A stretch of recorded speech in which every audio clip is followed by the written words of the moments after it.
Se você tem clareza de onde você quer chegar, de onde você quer conquistar e sabe qual que é o caminho que você precisa trilhar, porque não adianta também você tá perdido sem trilhar qual que é o caminho. Esse é o caminho? É isso que você tem que fazer? Ah, não tá dando nada, mas é isso que você tem que fazer? Só continua. Quando você pensa no seu músculo, você tem o potencial de recrutar até 13% mais de fibras motoras. Eu não sabia. Então é isso.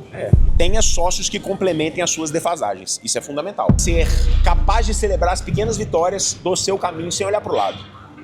Hoje eu vou compartilhar um pouco do nosso treino, porque, tipo, gente, o meu treino com o Pedro, ele é muito mais um treinoterapia do que... Holística.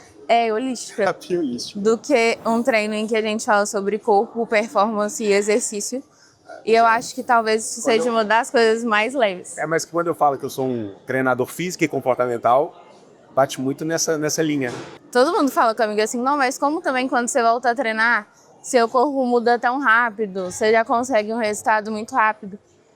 Só que eu acho, tipo assim, não colocar peso nessas coisas de uma forma desproporcional faz muita diferença. Tipo, eu sinto que a maioria das pessoas que querem ter um resultado, elas ficam obcecadas por isso e elas começam a viver momentos totalmente radicais, escolhas radicais, e isso vira no final das contas, tipo, uma merda, porque você começa a odiar aquilo.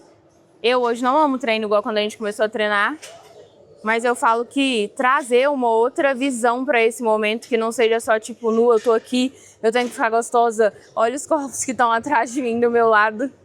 Eu acho que isso muda muita coisa, assim. Eu queria que você trouxesse um pouco, assim, do que você acredita que hoje, treinando 3 vezes por semana, da forma que a gente treina, traz o melhor resultado, já que a maioria das pessoas acreditam que se você não treinar todos os dias, você não consegue desenvolver um corpo que você quer, tipo assim. É porque a gente entende sobre frequência, né? O que acontece? As pessoas, elas pensam muito no excesso. Ah, você tem que fazer tudo direito, tudo perfeito, tudo ao extremo para conseguir o resultado. Quando, na verdade, não é a intensidade que você aplica aos seus comportamentos que vão determinar os resultados. É a consistência, a adesão. E aí, às vezes, você sustentar um limite extremo, ele não se sustenta a longo prazo. Então, quando você entende que distribuindo o volume de frequência, de estímulo semanal, você consegue atacar todos os músculos numa intensidade relevante para gerar resultado, você consegue condensar, é o que eu falo, o mínimo esforço com o máximo resultado. E isso é o que vai garantir, né, que o resultado seja, além de conquistado, seja alcançado e sustentado. Agora, uma coisa, tipo assim, você acha que se eu treinasse todos os dias, o meu resultado ele seria muito mais rápido ou não? Não necessariamente, é um 80-20. É melhor? Eu tava fazendo vídeo e meu bracinho tava bonitinho. Porque você vai fazendo a consistência acontecer. Tudo depende de quanto você está aplicando de intensidade. Eu falo muito sobre treino de 3 vezes por semana. Isso não quer dizer que você não pode treinar 5 vezes. Inclusive, hoje eu respondi um aluno da consultoria. Ah, mas você fala tanto de treino 3 vezes por semana, mas você passou para mim 5 vezes a semana. Tudo depende da disponibilidade que a pessoa está disposta a cumprir. Se ela tem a disponibilidade de 5 vezes a semana, ótimo. O volume calculado vai ser para aquilo. O volume ele não pode ser demais. O treinar demais também é um tiro no pé. 3 vezes a semana é uma frequência ótima que a gente consegue ter os melhores resultados com o mínimo esforço viável. Quer treinar 4? Dá. Quer treinar 5? Dá. Quer treinar 6? Dá também. Treinar 7? Não recomendo. Entendeu? Você sempre coloca um dia de descanso. Então, exatamente. Então, de 3 a 5, ok. 3 é o mínimo, 6 é o máximo limite. Quando a pessoa consegue treinar 5 vezes, você faz membro superior, membro inferior, ou ela trabalha as duas coisas em músculos diferentes? Não tem muita regra, mas a gente sabe que a ciência mostra que treinar um músculo hoje e só treinar ele daqui a muito tempo é ruim. Então as pessoas, às vezes, elas tinham a mania de treinar ombro num dia, aí perna no outro dia, aí peito no outro dia, e só ia treinar de novo na semana que vem. Isso é ruim. Então a minha metodologia, eu ataco justamente esse ponto, para quê? Para dar o máximo de estímulo possível para todos os músculos do corpo. Isso quer dizer que se você treinar perna hoje, você não vai ficar 7 dias sem treinar perna. Você precisa treinar perna daqui a 2 dias, pelo menos. Então, o cálculo é distribuir tudo harmonicamente para quantas vezes na semana a pessoa vai treinar e para ter pelo menos de 2 a 3 estímulos do mesmo músculo durante a semana. O erro das pessoas é estimular o músculo hoje e deixar ele muito tempo parado até a próxima sessão de treino. Não é possível que alguém treina perna uma vez e eu treino só na outra semana. Existe demais. Que é isso? Existe demais. Somente homem, né? Homem não é. O homem gosta de dividir muito. E aí, por exemplo, ele vai pegar peitoral e vai treinar no mesmo dia 1, 2, 3, 4, 5 exercícios de peitoral. E só vai treinar na semana que vem. É muito melhor ele pegar esses 5 exercícios e distribuir ao longo da semana. Fazer, por exemplo, 2 hoje, mais 2 depois de amanhã e mais 1 depois de amanhã.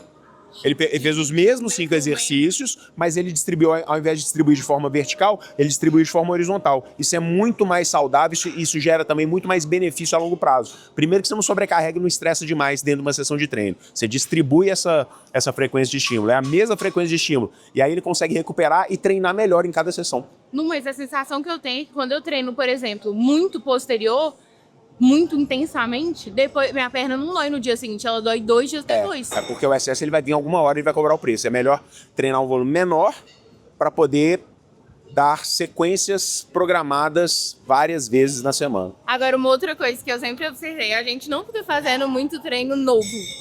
Não, porque o básico que transforma. Repetindo muito Mas as coisas. a- O que você acha? Esse é o seu sens- método desde sempre, assim. O que você faz? acontece? As pessoas elas são movidas à dopamina, né? Então elas querem mudar demais. Só que quando você muda demais, você perde parâmetro de progressão. Porque se a gente está sempre fazendo esse exercício aqui, e hoje a gente pega 10 quilos, eu consigo saber se na próxima sessão você pegou 12 quilos, quanto que você progrediu. Aí se na outra semana você pegou 12,5 quilos, eu sei quanto você progrediu.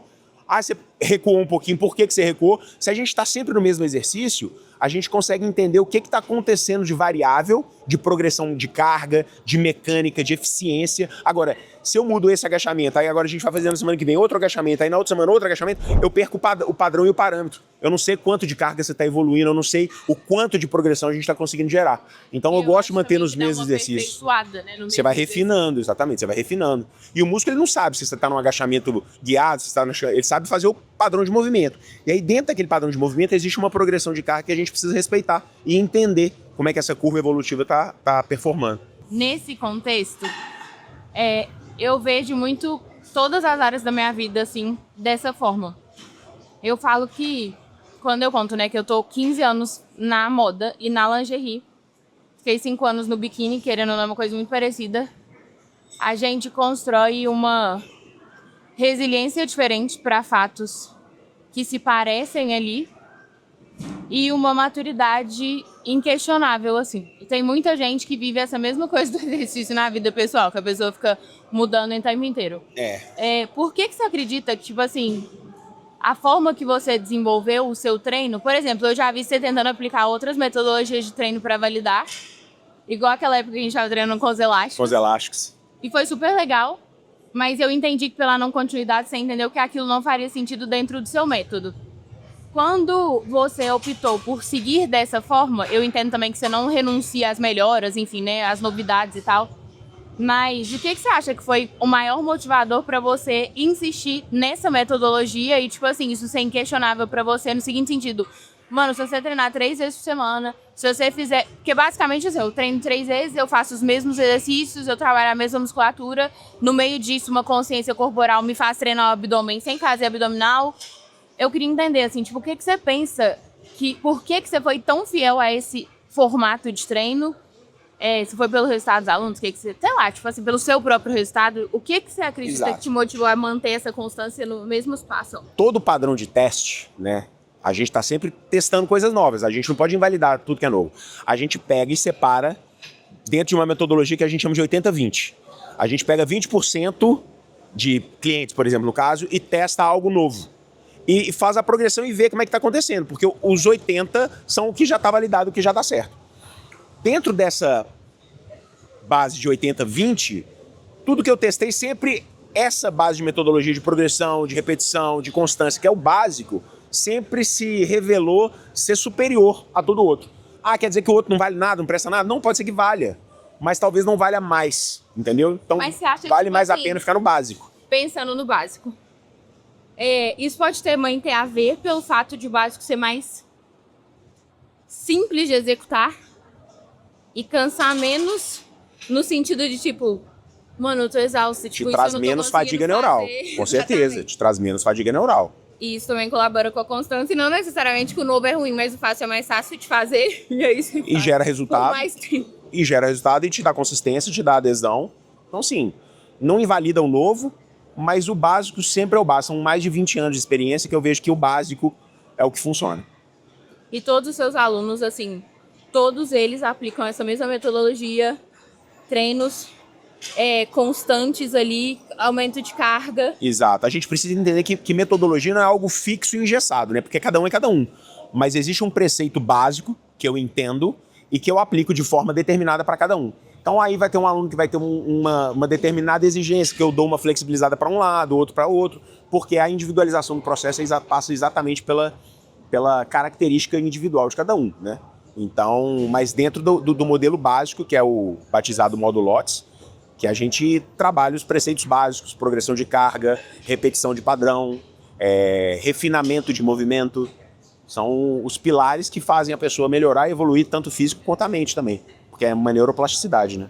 Hoje você tem mais aluno mulher ou mais aluno homem? Eu comecei com muito mais aluno mulher, você lembra disso, né? Eu mudei o meu posicionamento um pouco na internet, trouxe muito homem, e aí eu fiquei com mais aluno homem um tempo, e aí eu comecei a, hoje em dia, bater meio a meio mesmo, é tipo 52, 48, é bem medido, bem equilibrado. Vamos pro próximo. Bora.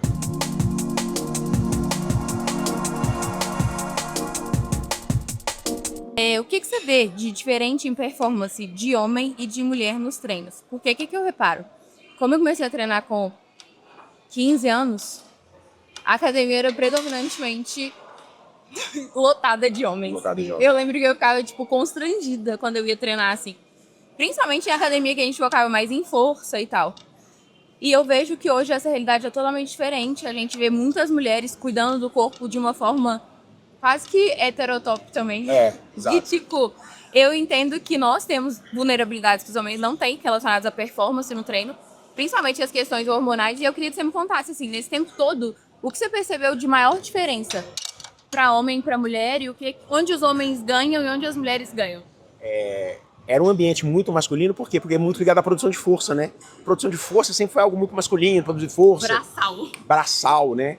Só que isso democratizou porque os benefícios de saúde também foram sendo cada vez mais evidenciados. Então as pessoas, democraticamente, querem ser mais saudáveis, querem ser mais bonitas, e aí ficou hoje em dia um ambiente totalmente democrático, né? Para homens e para mulheres. Existem alguns pontos em que hoje, homens... por exemplo, eu não sinto desconforto nenhum. Tipo assim, tô super é de um boa ambiente e normal. eu fico... Tem homem, tem mulher, tudo bem. Existem alguns pontos relativos de performance masculina e performance feminina. A performance feminina, por exemplo, para treino de inferiores, ela é muito mais alta. Mulher é muito mais forte. Existe uma predominância genética e existe um padrão cultural de beleza que a mulher procura mais. A mulher quer ser mais bonita em membros inferiores, então ela se dedica mais para isso. Mas você acha que isso, num contexto de construção, tanto, né, a preparação neurológica para desenvolver força nesse membro? Porque eu acho que, tipo assim, eu, pelo menos, todo momento que eu tô treinando, igual quando eu contraio o abdômen, eu fico imaginando que eu tô aqui fazendo perna, mas eu tô, tipo, concentrando no meu glúteo, eu tô concentrando no posterior e no abdômen, e eu acho que, de verdade, eu acredito muito que a minha mente focada na força desse lugar faz o músculo trabalhar diferente. Óbvio, se eu mando minha perna mexer aqui, o momento que eu tô mandando ela contrair com a mente... É uma questão que a gente chama de Mind-Muscle Connection. Isso existe. Quando você pensa no seu músculo, você traz mais Mind-Muscle Connection. Quando você pensa no seu músculo, você tem o potencial de recrutar até 13% mais de fibras motoras. Eu não sabia. Então é isso. Esse é um fator. Agora, existe outro fator também, da genética feminina ser mais esse é o ponto. predisposta a gerar força com membros inferiores. No momento em que as mulheres se dedicam mais a isso, a gente tem uma construção genética. E aí, obviamente, e aí você tem um duplo potencial. Que a mulher geneticamente tem uma predisposição maior para essa força inferior. Mas você acha que a intenção genuína inicial é mais atrelada, foi mais por essa questão estética vindo da mulher? Ou, sei lá, sempre foi assim? É exatamente o fator de duplo potencial, né? Que é isso? O desejo feminino, o Mind-Muscle Connection, unido ao potencial genético que ela tem de performar com mais força em membros inferiores. E Ponto. homem, geneticamente, é porque ele ficava carregando peso mesmo. É, homem, ele é naturalmente, até pela produção hormonal de testosterona, que é um hormônio produtor de força, biologicamente ele tende a produzir mais força. E homem também é mais estável, né? Mulher tem nuances hormonais dentro do mês. E isso acaba diminuindo a performance quando a gente pega punch to punch, mulher versus homem. A performance do homem ela é mais linear. Num momento, assim, que eles... Não existe essa variação hormonal. Tecnicamente, ele está ali, linear com os níveis dele. Mulher, pelo período ovulação, menstruação, sobe, desce, fase lútea, tem 5 dias de treino perfeito. Tipo, 5 dias do mês de treino perfeito. Mas, existem períodos da fase onde a mulher consegue produzir mais força. Quando ela se aproxima da menstruação. Ela consegue produzir mais força. Então, é pico. Ela tem 5 dias normais, ela tem 5 dias de pico, 5 dias de vale e 5 dias normais de novo, e assim ela vai fazendo um ciclo dentro do próprio mês. A habilidade do treinador é entender aonde são esses picos e tentar explorar o máximo do potencial dela. Entendi. Na semana que ela tá bem, a progressão de carga dela vai ser maior. A semana é muito ruim. Tá muita cólica até exatamente, às vezes nem vai treinar direito, vai fazer um cardio, vai respeitar o momento, entendeu? Então o treinador ele tem que ter muito mais habilidade para lidar com o público feminino do que com o público masculino, porque o público masculino é linear. Ele vai cuidar mais da cabeça. Às vezes o cara não tá bem mentalmente, mas a mulher não tá bem, às vezes, fisiologicamente. Mas eu acho que a mulher mentalmente, ela tem menos força. O cara mentalmente, quando ele não tá bem, ele desconta no treino. Mas isso aí é de cada um. Todo mundo força. pode ter esse potencial, porque são as escolhas que a gente faz, né? A gente pode ir na força do ódio, como diz, né?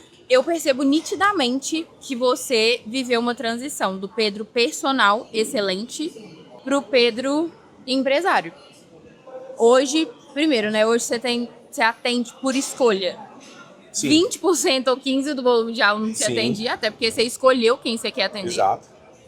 Mas, ao mesmo tempo, eu vejo que a sua mentalidade hoje, ela age estrategicamente, não só em treino, buscando mais resultado e menos esforço, que no caso é a eficiência, em todas as escolhas da vida. Em relação ao que você grava, em relação ao que você posta. E assim, eu queria muito que você falasse, eu acho que eu sei um pouco da resposta, mas assim, chegar em 1 milhão de seguidores, eu acho uma coisa muito louca, eu fico muito feliz. Eu queria entender, assim, tipo, o que você acredita que foi uma coisa, e eu não acredito em virada de chave, eu não acredito em a melhor parte da receita, eu acho que isso é todo dia, a gente faz isso sempre. Mas assim, o que você construiu ao longo desse tempo, que foi, assim, determinante. 3 coisas que você falou, sem essas 3 coisas eu não teria conseguido chegar a 1 milhão de seguidores e eu não seria o Pedro empresário hoje. O que a gente precisa entender? Antes de alcançar o próximo nível, a gente precisa detectar quais são as nossas fraquezas. Eu tenho um ditado que diz que eu gosto muito dele. A gente é tão forte quanto o nosso elo mais fraco. Como assim? Pensa numa corrente. Ela é tão forte quanto o elo mais fraco dela. O elo mais fraco dela vai determinar se ela vai suportar ou se ela vai arrebentar. Então se a gente... Porque o elo mais fraco da corrente quebra e a corrente não serve pra nada. Ué, mas como que ele vai determinar a força? Se ele vai quebrar de todo Exatamente. jeito? Por isso que a gente é tão forte quanto o elo mais fraco. Não adianta você ser muito forte num lugar se você é fraco em outro que vai te derrubar. E se a gente carrega fraquezas que nos impedem de avançar pro próximo nível, antes de buscar o próximo nível, a gente precisa fortalecer essas fraquezas. Se eu tinha uma dificuldade de me expor na internet por causa de uma série de fatores de autoconhecimento, de autoestima, que eu precisei fazer terapia, eu precisei cobrir essa camada para que eu pudesse me expor e ganhar exponencialidade. Então a gente... Eu obriguei o Pedro a ir pra terapia. Eu falei, mano... A gente é tão forte quanto o nosso elo mais fraco. É o medo de julgamento que tá me travando? Então vamos cuidar desse medo de julgamento. Por que eu tô tendo esse medo de julgamento? E assim, são em todas as áreas. Ah, você quer ser empresário. Qual que é a sua pior habilidade para ser um empresário? A gestão financeira é péssima. Então antes de começar a ser empresário, começa a estudar sobre gestão financeira. Ou, uma coisa que eu acredito muito também, tenha sócios que complementem as suas defasagens. Isso é fundamental. Tem muitas pessoas que são self-made. Cara... Eu tenho aluno que o cara é espetacular, o cara é self-made, ele cuida de todas as áreas com maestria. Eu não sou um cara self-made. Então eu também aprendo a detectar pessoas com possíveis habilidades que podem complementar as minhas deficiências para criar uma possível sociedade para avançar. Mas se você não reconhece as deficiências, não tem como você complementar por... O autoconhecimento é a base. O autoconhecimento é a base. Exatamente. Então a primeira coisa é autoconhecimento. Primeira coisa é autoconhecimento. Então, vamos lá. Reconhecer as próprias fraquezas. Caminho pro 1 milhão.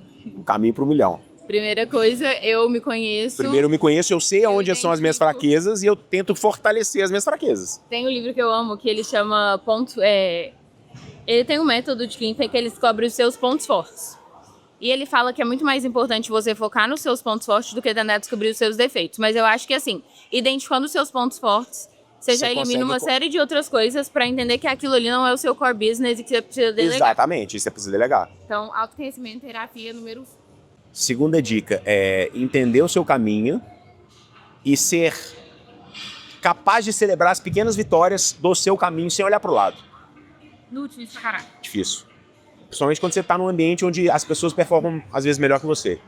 E foi quando você começou a ir nos masterminds. Exatamente. Você vê um monte de gente que tá muito na frente, mas você tem que saber olhar pra dentro e reconhecer suas pequenas vitórias, sabe?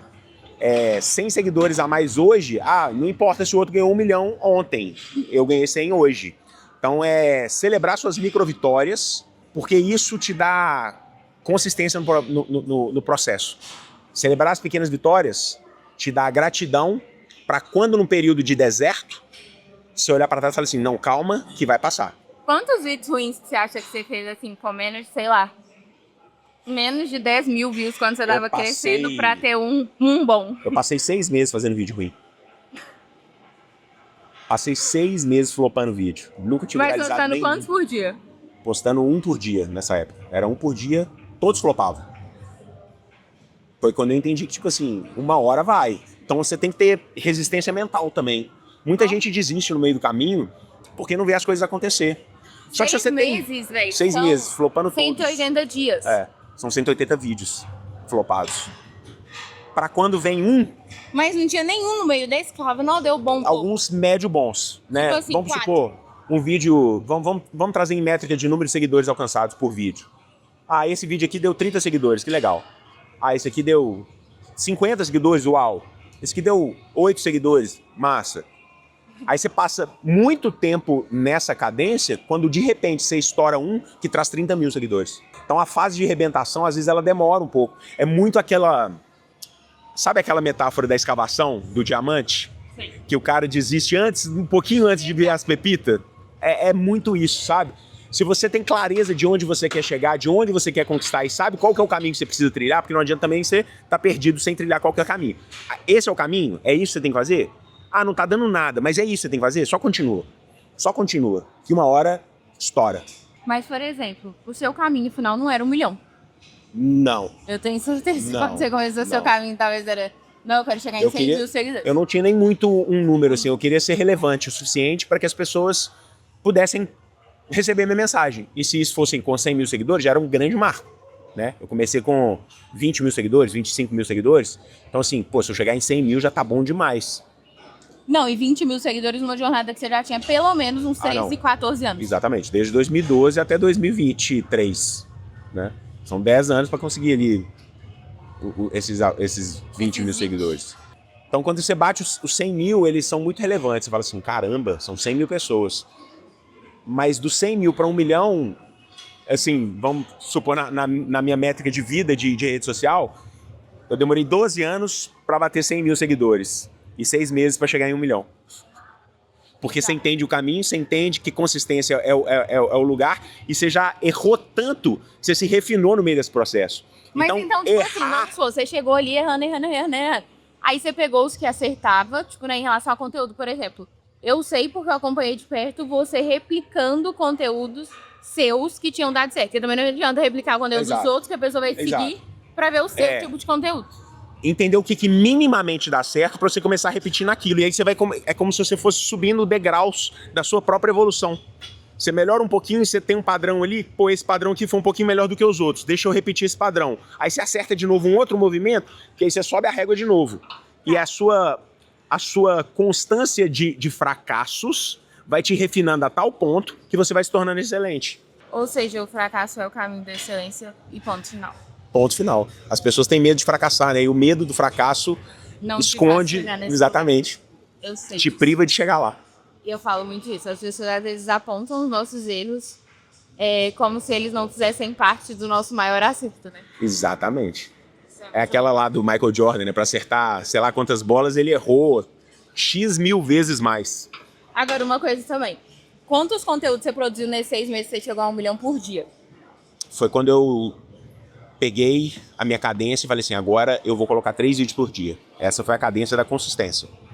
3 por dia, 3 por dia, 3 por dia, inegociavelmente. Às vezes 4, às vezes 5, sim, mas 3 era o mínimo. E aí, pra fazer isso dentro da sua rotina de pai, marido, professor, criador de conteúdo, empresário, influenciador? É o momento onde você precisa entender que para chegar num certo lugar, você precisa abrir mão de certas coisas. Foi quando eu abri mão de 70% da minha cartela de clientes do presencial. Porque eu precisava de tempo livre para poder construir conteúdo. E você gravava todos os dias da sua vida ou você separava um dia pra Separava a agenda umas 4 vezes por semana, 4 horas, assim, umas 20 horas por semana para gravar os conteúdos da semana. 4 dias diferentes? 4 dias diferentes. 16 horas por semana. E você otimizava isso dentro da rotina, tipo, com um aluno, com alguma coisa assim? Com Você aluno, falava, não. Hoje eu vou gravar e ficava... Basicamente, Você tinha muito vídeo que era basicamente só seu, filmmaker, basicamente filmmaker contratado para 10 horas semanais. O resto eu me virava do jeito que dava, ou com conteúdo com você aluno, gravava na sua ou conteúdo casa. sozinho, exatamente. Então é saber abrir mão, né? Você tem que, para chegar no próximo nível, você tem que abrir mão de alguma coisa. Aí a terceira coisa... Essa segunda trouxe milhares, mas com a terceira coisa. A terceira coisa é estar inserindo em ambientes de sucesso, de onde você quer chegar, porque nesses ambientes podem sair conexões, ideias, insights e às vezes até sociedades que vão te fazer chegar no próximo nível. Mas pra você estar nesse lugar, você tem que ser alguma coisa. Às vezes não, às vezes você precisa comprar. Então, às vezes você Ou precisa pagar, exatamente. Você pode não ser convidado para estar num ambiente de sucesso, mas você pode comprar a sua cadeira num ambiente de sucesso. Mas até pra você comprar, você tem que ter algum dinheiro, né? Tipo, Exatamente, não tem como você investir 100 mil reais no momento no Não, Mastermind, por exemplo, se você não tiver um êxito, né? Você tem que... Você pode pegar um empréstimo, mas até pra você pegar um empréstimo, você tem que ter algum... De algum ponto tem que sair. Mas você não precisa começar no Mastermind de 100, você pode começar no Mastermind de 30. Não, e o mais legal que eu acho é que, tipo assim, eu falo muito isso com as minhas alunas, sabe? Eu sou muito orgulhosa porque eu construí uma jornada de mérito. E sendo 80%, 80 mil por cento sincera, eu nunca paguei pra sentar numa mesa, sabe? Eu nunca... assim, né? No caso de, eu quero conhecer tal pessoa, então eu vou sentar nesse lugar e eu vou pagar por isso. Mas eu já fiz treinamento, eu já paguei por conhecimento. Eu realmente nunca fiz parte do Mastermind, eu acho super legal, inclusive, não tem nenhuma crítica, eu quero muito fazer. Em breve eu tava realmente desocupando a minha rotina ali pra eu conseguir fazer essas coisas. Mas eu entendo que hoje, 70% do meu êxito ele vem dos meus relacionamentos.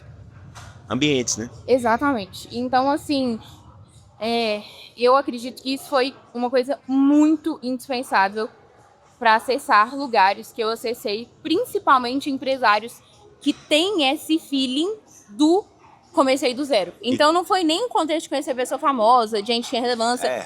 Era muito mais sobre pessoas que às vezes estavam no back-office operacional de empresas gigantes que trouxeram insights e conexões para mim que, assim, foram viradas de chave para o negócio escalar, porque essas pessoas sabem o que é vir do nada, sabe? Exatamente. Tipo assim, por exemplo, você sentou ali com a Dib, igual aconteceu com você. Mano, o cara não te diminuiu. Muito pelo contrário. Nem um pouco, exatamente. Porque As ele pessoas sabe o que grandes, quer eles construir. nunca vão diminuir as pessoas. As pessoas que são genuinamente grandes, elas vão sempre aplaudir, por menor que seja a sua jornada. Então, se alguém está tentando te desconstruir, você pode saber que essa pessoa não vai ser grande na vida. Entendeu? Ou então ela fez alguma coisa que não foi uma coisa genuinamente boa pra chegar onde ela chegou. E quando a gente Ela entende... usou pessoas de escada. Exato. E quando a gente entende de ambiente também, mais do que estar inserido em ambientes que te impulsionam, é importante você detectar também que às vezes a gente é fruto de um ambiente tóxico e isso limita o nosso potencial.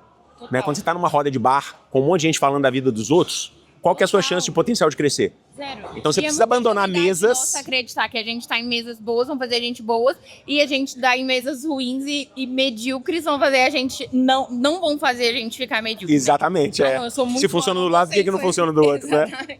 Então, assim, abandonar ambientes tóxicos também é uma chave que te ajuda a avançar. Você pode até nem estar em ambientes de sucesso, mas só de largar ambientes de fracasso, você já está se colocando na rota do sucesso. Uma coisa que eu repito muito, tipo, pelo menos na minha jornada foi muito assim. Quando a gente chega num lugar que pra gente seria um lugar de sucesso, ao mesmo tempo que muita coisa parece fazer sentido, várias outras parecem não fazer sentido nenhum. eu falo na seguinte forma. Eu tinha muito na minha cabeça, quando eu tinha 17 anos, que o meu sonho era faturar R$1 milhão, meu sonho era faturar R$1 milhão, meu sonho era faturar R$1 milhão com a minha empresa. O dia que isso aconteceu, foi o momento ali que eu também entrei em depressão, porque eu acho que na minha cabeça eu estava tão focada na chegada, que eu cheguei e eu falei, velho, é isso? E aí eu fiquei fazendo uma analogia muito tempo, falei, tipo, como se eu tivesse preparado para subir o Monte Everest, tipo, vários anos, e quando eu cheguei lá, tava tudo nublado. É o problema de colocar metas finais, né? Sim. E você colocou um ponto final em 1 milhão. E aí as coisas perderam sentido. E aí, quando eu recuperei o sentido de tudo, eu entendi que, tipo, o dinheiro era literalmente uma energia e que era muito simples, e isso não era a ambição e nem a meta, que foi quando a gente chegou lá em 30 milhões de faturamento. Eu virei e falei assim, mano, existe muito mais sentido no que eu faço do que só isso, né? E, obviamente, vem aluno, vem cliente, vem conquista, vem coleção, vem reconhecimento. Mas eu falo que quanto mais dinheiro eu fiz, menos coisas eu queria ter, mais experiências com as pessoas que eu amo eu queria viver. E, de certa forma, se eu não soubesse dosar o que antes era a minha maior intenção e desejo, que era realmente ser bem-sucedida, ser reconhecida, conquistar, começou a ser o maior obstáculo para que eu desfrutasse daquilo que a partir daquele momento tinha valor para mim. Como que foi, assim, esse equilíbrio para você? Porque eu sei que é difícil, né? Tipo, igual, vários finais de semana você não tava em casa, né? Fazendo suas coisas. Tipo, como você encontrou essa forma e tem encontrado, né? Equilibrar aí? Cara, a gente tem que entender primeiro o que é a definição de sucesso. Por exemplo, sucesso é ser famoso? Sucesso é faturar 1 milhão? O sucesso ele tem que estar em algo que é maior do que nós mesmos, maior do que os nossos próprios feitos. Quando você tem algo que você está sempre buscando, é como se fosse o coelho com a cenoura na frente. Porque se você coloca uma métrica que você vai alcançar, aquilo vai perder o sentido.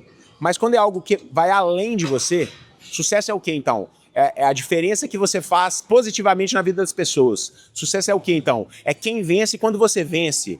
Quando você tem algo que está sempre para fora e é maior do que você vai estar sempre buscando. E aí isso vai te gerar em movimento. Quando você coloca algo finito em você, quando você conquista, perde o sentido. Tá, mas a gente tem que ter muita sabedoria, porque, tipo assim, é muito fácil a gente deslumbrar, é muito fácil a gente ser conduzido pelo ego. E, tipo assim, qual que é o seu exercício pra voltar pra você? Eu tô lendo esse livro agora, O Ego é Seu Inimigo, do Ryan. Exatamente. Porque eu comecei a alcançar tantas coisas. Diminuir isso, exatamente. Eu comecei a alcançar tantas coisas. Mano, é muito rápido. Que isso, se você não vigiar e se colocar numa posição muito atenta, você vai ficar soberbo. Você vai olhar pro outro assim, só faturou 100 mil. Você começa a ficar assim. Então, se você não tá vigiando os seus comportamentos, entendendo sempre de onde você veio, entendendo que a gente não é nada. E aí, esse livro... Tem essa fase do ego, mas depois tem a fase que você fala assim, mano, se eu conseguir, todo mundo consegue, e quem eu puder ajudar, eu quero ajudar, eu quero que esteja comigo. A gente tem que entender exatamente esse ponto do eu tô lendo esse livro. Ele, assim, ele é legal, mas às vezes ele joga pra baixo demais até. E eu que sou um cara que vim de uma terapia de autoestima, às vezes, conturbada, às vezes o livro te joga pra baixo demais. Eu falo, não, peraí, eu tenho que separar o joio do trigo aqui, que tem que dosar, senão eu vou achar que eu voltei a estaca zero. Exato. Então, assim, mas a gente precisa entender até onde a gente conquista e o quanto o ego não pode nos influenciar. Mas a gente tem que ser... exercício? Tipo, vamos supor, você tá percebendo ali o que você faz. Sei lá, você fecha o olho e fala, mano, eu tenho que lembrar de onde eu comecei. Você escreve alguma coisa no dia a dia pra lembrar o que você fez? O que é uma coisa que te ajuda? Que me ajuda muito é delegar isso ao mundo espiritual. É colocar sempre as minhas orações para que Deus nunca me permita subir no altar do ego. E que se por acaso eu começar a movimentar, que ele derrube tudo. É abrir mão até às vezes do meu livre-arbítrio para colocar no altar de Deus os meus comportamentos. Entendeu? E isso é uma forma de se manter constante, vigilante. Então quando a gente entra num jejum de propósito, a gente enfraquece a carne para fortalecer o espírito. E aí essas questões que a gente está colocando no altar do espírito, elas começam a ficar cada vez mais constantes e a gente fica mais atento. Tá, mas assim, para as pessoas que não entendem isso, de colocar no altar do espírito, tipo assim, como que é isso? O que é isso? Como que você faz isso? Você pode trazer pelo meu nível mental. Se eu estou sempre orando por algo, se eu estou sempre rezando para que algo aconteça, eu coloco isso numa gaveta mental. Se ela está sempre sendo ativada na gaveta mental, isso me torna o quê? Mais vigilante, prestando mais atenção. Total. Entendeu? Então os meus comportamentos são mais vigiados, porque aquilo é algo que eu tenho pedido todos os dias. Então se a pessoa, às vezes, eu não oro, eu não rezo. Mas você medita? Você tem que ter alguma chave de acesso para poder buscar a excelência de si mesmo. Para entrar no divino. Para algo, né? exatamente, algo universal. Então, que seja a sua meditação, que seja o quê? Coloque isso numa gaveta. Porque se você coloca vigiar esse tipo de comportamento numa gaveta, ele vai estar sempre com um sinal de alerta. E aí quando você começar a transcender aquelas linhas, aquelas barreiras, talvez essa gaveta se abra e fale assim, opa, mas não era isso que você estava pedindo que era para não acontecer? Qual rotina que você construiu? Qual hábito, né? Hábito. Dentro da sua rotina que você construiu, que você considera assim, que é um dos responsáveis para que você seja constante, para que você seja persistente, para que você não desanime nos dias difíceis, para que você não... Enfim, tipo assim, para que você consiga ser um bom pai, ser um bom marido, equilibrar esses pratos, tipo assim... O que você acha assim, Yara, isso eu faço todo dia e isso me ajuda nessa constância? Tipo, sei lá, eu tenho o hábito de acordar às 5 da manhã, fazer não sei o quê e não. Eu tenho o hábito todos os dias à noite, ler tal coisa e fortalecer minha mente. Tem gente que escuta meditação e a palavra de afirmação, tem gente que, enfim, o que né, não vale treino, não vale Eu tenho dieta, alguns hábitos, mas eu confesso que eu sou desorganizado para manter essas rotinas, tipo assim, eu acordo às 5h30 da manhã porque eu tenho que acordar. Se eu não tivesse que acordar às 5 da manhã, por exemplo, se eu não tiver um aluno às 6, algum compromisso que me faça acordar às 5h30 da manhã, eu não vou acordar às 5h30 da manhã. Então eu não sou esse cara, eu vou acordar às 5h30 da manhã para ter um... Eu não consigo ter essas rotinas rituais, mas eu tenho alguns lugares que eu visito sempre. Palavra de afirmação é um deles. Palavra de afirmação muda muito a minha rotina, eu escrevo. Eu escrevo 20 afirmações... Todos os dias, olho no espelho, não tem horário. Geralmente é de manhã quando eu não acordo atrasado pra fazer as coisas, porque eu gosto de dormir até mais tarde. Então eu tento dormir às vezes até o limite, eu tenho que dar uma aula às 6h30, eu durmo até às 6. Aí, se eu tenho um tempo ali no dia, e hoje em dia eu tenho várias janelas de tempo, palavra de afirmação ajuda muito. Diante do espelho também, ajuda muito. Você se confrontar e trazer verdades sobre si mesmo. Inclusive é algo que eu aplico nos meus filhos. Eu sempre tento, não é com uma constância como eu gostaria, mas sempre eles entendem o poder disso, às vezes acham um saco, assim, ai pai, de novo, vai escrever aí, 7 afirmaçõezinhas aí nesse caderninho aí pra mim. Porque eu sei do poder que isso é capaz de gerar. E, por exemplo, quando eu falo assim, eu não sou o mestre da organização, eu sempre escrevo na minha palavra das afirmações, eu sou organizado. Porque mesmo que eu não seja hoje, eu estou tentando me tornar. E se eu não afirmo isso hoje, se eu afirmo eu sou desorganizado, eu estou decretando sobre o meu futuro. Então já afirmo desde hoje, eu sou organizado. Então todas os pontos fortes e os pontos fracos, escrevendo e decretando. Não, mas aí você faz como? Você escrevo e leio todas. Entendi. É um game changer. Eu gosto bastante. E nessas afirmações você coloca várias áreas da sua vida ou tudo é sobre você? Tipo, sei lá. É sobre você de certa forma, mas, por exemplo, eu sou um bom marido. Eu sou um bom marido, eu sou um bom pai. Todas as afirmações, elas entram. Eu sou organizado, eu sou generoso. Então tudo aquilo que eu sei que eu sou e tudo aquilo também que eu gostaria de ser e ainda não sou. Porque Você acredita muito na eficiência. É a chave da...